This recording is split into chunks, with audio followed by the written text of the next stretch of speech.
रामकृष्ण हरी मंडळी, मी धनश्री काळे माझ्या अर्थपूर्ण या चॅनलवर तुमचं खूप खूप स्वागत करते मंडळी. मंडळी, आपण आज काय करूया की एक मी तुम्हाला छोटंसं म्हणजे पहा की SIP जो आहे, सिस्टमॅटिक इन्व्हेस्टमेंट प्लॅन, याचं जे काही मॅजिक आहे ते आपण बऱ्याचदा ऐकलेलेच आहे. पण या SIP ला एक छोटासा अजून एक तडका दिला आपण तर आपल्या तीच इन्व्हेस्टमेंट जो काही इन्व्हेस्टमेंट आहे त्याच्यामध्ये किती चांगल्या पद्धतीची आपली वाढ होऊ शकते ते आपण आज इथे डिस्कस करणार आहोत. ओके, तर काय होतं की बऱ्याचदा जेव्हा आम्ही इन्व्हेस्टर्सला त्यांचा जो काही फायनान्शियल प्लॅन आहे तो समजावून सांगतो की असा असा तुमचा फायनान्शियल प्लॅन आहे, ही तुमची रिक्वायरमेंट आहे. ओके, तर त्यावेळी काय केलं जातं की इन्व्हेस्टर्स त्यांचे SIP तर सुरू करतात, भले ती 10,000ची असो, 20,000ची असो, 50,000ची असो, लाखाची असो किंवा त्याच्याही वरच्या अमाऊंटची असो. तर यावेळी जेव्हा ती SIP सुरू केली जाते ती म्हणजे पुढच्या अगदी 5 वर्ष 10 वर्ष देखील इन्व्हेस्टर्स कॉन्स्टंट ठेवतात बऱ्याचदा. आणि त्यावेळी आम्ही फॉलोअप करतो की सर तुमचे हे फायनान्शियल टार्गेट्स अशा पद्धतीने पूर्ण होण्यासाठी गरज आहे, तुम्ही SIP वाढवा. तर त्यावेळी की कुठे ना कुठे तर त्यांच्याकडून डिलेही होतो. ओके, किंवा बऱ्याचदा त्याच्यावर फारसा विचार केला जात नाही. तर मंडळी पहा की जसं तुमचा पगार वाढतोय किंवा जसं तुमचं इन्कम वाढतंय, भले ते सॅलरीड तुम्ही असा किंवा तुम्ही बिझनेसमध्ये असाल, तर त्या पद्धतीने जर तुमचं इन्कम वाढत असेल तर नक्कीच ही गरज आहे की तुमचा जो काही SIP आहे त्याच्याही मध्ये तुम्ही एक ऑटोमॅटिक त्याच्यामध्ये देखील तुम्ही एक थोडी थोडी वाढ करणं गरजेचं आहे. आणि इथेच रोल करतो टॉपअप SIP, याचा खूप महत्वाचा रोल इथे येतो. ओके, तर टॉपअप SIP म्हणजे काय, तर दर तुम्ही ऑटोमॅटिक तुमच्या जो काही SIP आहे याच्यामध्येच इटसेल्फ हे सेटिंग करू शकता डिफॉल्ट, भले ते 6 महिन्याचं असू शकतं किंवा वर्षाचं. दर 6 महिन्याला की दर वर्षाला माझी जी काही SIP आहे त्याच्यामध्ये एक तुम्ही अमाऊंट मध्ये देऊ शकता की 500 रुपयाची वाढ करा किंवा 5% वाढ करा, जी काही तुम्ही त्या पर्सेंटेज किंवा अमाऊंट मध्ये तुम्ही याच्यामध्ये ग्रोथ जी आहे ती देऊ शकता. तर याच्यामुळे काय होतं तेच आपण इथे समजून घ्यायचा प्रयत्न करणार आहोत. तर पहा मंडळी की तुम्ही जर फक्त 10,000 रुपयाची SIP सुरू केली, ओके, तर या परिस्थितीमध्ये 10,000 रुपयाची तुमची जर SIP पुढच्या 15 वर्षासाठी तुम्ही सुरू केली असेल तर याच्यामध्ये आपण ऍज पर स्टँडर्ड आपण फक्त 12% रिटर्न धरणार आहोत. आपली GDPची ग्रोथ 6% आणि इन्फ्लेशनचा रेट 6%. तर या हिशोबाने आपण फक्त 12%ची ग्रोथ याच्यामध्ये धरून चालूया. तर अशा परिस्थितीमध्ये पुढच्या 15 वर्षामध्ये तुमची ती 10,000ची जी गुंतवणूक आहे ती होणार आहे 18 लाख रुपयापर्यंत. आणि 12%चे रिटर्न्स त्याच्यावर धरले तर तुमचे साधारणतः 47 लाख रुपये, जवळपास 47 लाख 59 रुपये एवढी गुंतवणूक या परिस्थितीमध्ये इथे होणार आहे. ओके, परंतु जर तुम्ही फक्त एक छोटासा तडका, टॉपअप SIPचा तडका याच्यामध्ये जर दिला तर काय मॅजिक होऊ शकतं, तर पहा की तुमची जी काही गुंतवणूक आहे याच्यामध्ये आपण फक्त 10%ची SIP जी आहे टॉपअप SIP याच्यामध्ये ऍड केली. म्हणजेच काय की तुमची जी काही 10,000 रुपयाची SIP आहे ती अॅन्युअली त्याच्यामध्ये 10% आपण ग्रोथ ठेवली. ओके, म्हणजे ह्या वर्षी जर माझी 10,000 रुपयाची SIP जात असेल दर महिन्याला, तर त्याऐवजी पुढच्या वर्षीपासून, याच महिन्यापासून, म्हणजे आज जर ऑक्टोबर महिना आहे तर आज माझं या ऑक्टोबरला मी SIP सुरू केली आहे, तर पुढच्या ऑक्टोबर पर्यंत माझी सप्टेंबर पर्यंत माझी जी काही 12 महिने माझी SIP जाणार आहे 10,000 रुपयाची.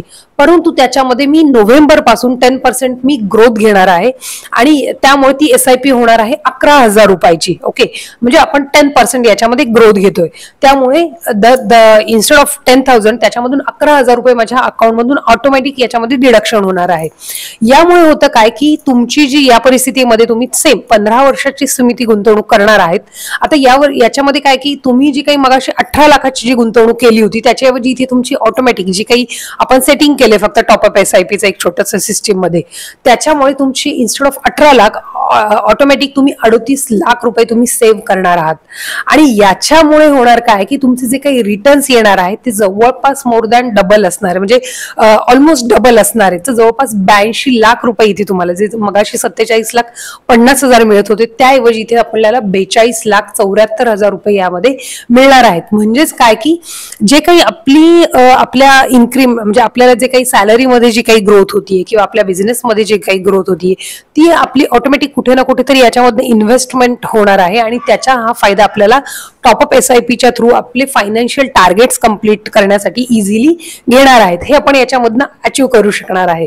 ओके, तर याचा तोटा किंवा फायदा काय, तर पहा अर्थात की SIP मध्ये काय असतं की SIP मध्ये तुम्ही कॉन्स्टंट अमाऊंट टाकत राहता आणि याच्यामुळे जी काही अमाऊंट मिळणार आहे, आपण 12% रिटर्न जर धरले तर साधारणतः त्या पद्धतीचे कॉन्स्टंट आपल्याला मिळणार आहेत. परंतु आपलं जे काही ग्रोथ होतीये, आपल्या सॅलरी मधली ग्रोथ होतीये, बिझनेस मधली ग्रोथ होतीये, त्याचा जो काही फायदा आहे तो आपण याच्यामध्ये कुठे ना कुठेतरी आपल्या इन्व्हेस्टमेंटसाठी घेत नाहीये असं आपण म्हणू शकतो, जर आपण कॉन्स्टंट SIP ठेवली तर. ओके. आणि दुसरं याचा तोटा अर्थात दुसरा याचा टॉपअप SIPचा फायदा काय, की आपले जे काही टार्गेट्स आहेत, जे काही रिटर्न्स आपल्याला मिळणार आहेत, म्हणजे आपले टार्गेट्स आपण याच्यामुळे लवकरही अचीव्ह करू शकतो. म्हणजे जसं पहा की समजा असं धरलं असेल की तुम्ही 50 ते 60 लाख रुपयाचं तुमचं टार्गेट असेल, तर टॉपअप SI मुळे ते टार्गेट जे आहे ते मे बी 15 वर्षाच्या ऐवजी 12 वर्षात देखील कंप्लीट करू शकता, बरोबर. तर अशामुळे टॉपअप SIP मुळे तुम्हाला एक प्रॉपर हॅबिट लागते, एक सवय लागते. जसं SIP ने आपली नक्कीच एक खूप चांगली सवय आपल्याला लावलेली आहे मार्केटमध्ये गुंतवणूक करायची, ज्याच्यामुळे आपल्याला मार्केटच्या अपडाऊनचाही फायदा मिळतो आणि मार्केटच्या जे काही व्होलॅटिलिटी आहे त्याचाही आपल्याला याच्यामधनं फायदा घेता येतो. आणि टॉपअप SIP मुळे हाच फायदा, सेम फायदा आपल्याला कंटिन्यू होतो, बरोबर.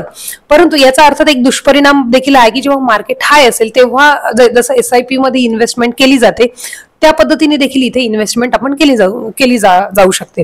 आता इथे अर्थात तुम्ही तुमच्या फायनान्शियल ऍडवायझरची मदत घेऊ शकता की अशा वेळी आपण काय करू शकतो. ओके. आणि दुसरं म्हणजे अगेन तुमची जर अशा वेळी तुमच्या सॅलरीला काही प्रॉब्लेम झाला किंवा तुमच्या बिझनेसला काही प्रॉब्लेम झाला तर काय, तर अर्थात पहा मंडळी, खूप सोपा पर्याय आहे याच्यामध्ये. तुम्ही जी काही गुंतवणूक, जर समजा उद्या असं झालं की तुमची सॅलरीज बंद झाली या परिस्थितीमध्ये, तर सिंपल आहे, तुमची जी काही गुंतवणूक त्या काळापर्यंत, म्हणजे समजा तुम्ही असं धरा की 7व्या-8व्या वर्षापर्यंत तुम्ही SIP टॉपअप SIP कंटिन्यू केली आणि त्यानंतर तुम्ही तुमचा समूह पगाराला काही प्रॉब्लेम आलेला आहे किंवा तुम्हाला शॉर्ट टर्म मध्ये काही पगार मिळणार नाहीये, नोकरी गेलेली आहे किंवा तुमचा बिझनेस थोडासा ठप्प झालेला आहे, तर अशा परिस्थितीमध्ये तुमची SIP जी आहे ती तुम्ही थांबवू देखील शकता टेम्पररी ड्युरेशन मध्ये किंवा काही परमनंट काळासाठी. फक्त माझं म्हणणं त्यावेळी असं असतं की तुम्ही जे काही गुंतवणूक केलेली आहे ती तशीच ठेवा, जेणेकरून तुम्हाला जे काही तुमचे गुंतवणुकीचे रिटर्न्स आहेत ते चांगल्या पद्धतीने मिळतील. ओके. तर मंडळींनी व्हिडिओला नक्की लाईक करा तुम्हाला जर हे कंटेंट आवडत असेल तर, आणि तुमच्या मित्रमंडळींमध्ये देखील शेअर करा आणि चॅनलला सबस्क्राईब करा. धन्यवाद.